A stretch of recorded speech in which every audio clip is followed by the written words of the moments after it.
I know there's a lot of interest, and rightly so, in the attacks, the attack that our troops faced over the weekend in Jordan, an attack that claimed 3 of their lives and sent more than 30 of them to the hospital, some with serious injuries.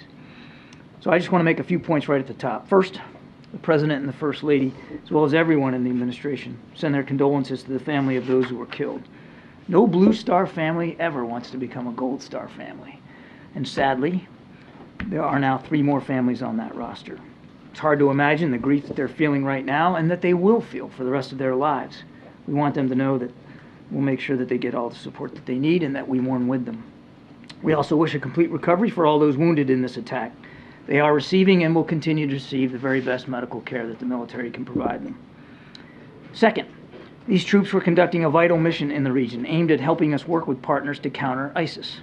And even as the Defense Department gathers more information about the attack, that mission must and will continue. Third, the counter-ISIS mission is separate and distinct. Indeed, it has been long-standing and unrelated to our efforts to support Israel and to prevent a wider conflict in the region. We do not seek another war. We do not seek to escalate. But we will absolutely do what is required to protect ourselves, to continue that mission, and to respond appropriately to these attacks. Now, I know the first set of questions I'm going to get are, well, what does that look like? What's appropriate? And what response options is the President considering? I hope you can understand why I'm not going to telegraph any punches here from the podium, nor will I get in front of the President or his decision-making. He's met twice with his national security team, yesterday and today. He's weighing the options before him. As he said yesterday, we will respond. We'll do that on our schedule, in our time, and we'll do it in the manner of the President's choosing as Commander-in-Chief.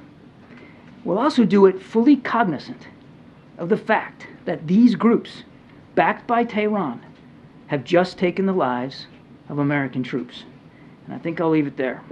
The names of those soldiers who lost their lives were Sergeant William Rivers, Specialist Kennedy Sanders, and Specialist Breonna Moffett, all of whom were assigned to the 718th Engineer Company, a U.S. Army Reserve unit based out of Fort Moore, Georgia. These 3 fallen heroes were deployed to Jordan in support of Operation Inherent Resolve and the international coalition working to ensure the lasting defeat of ISIS.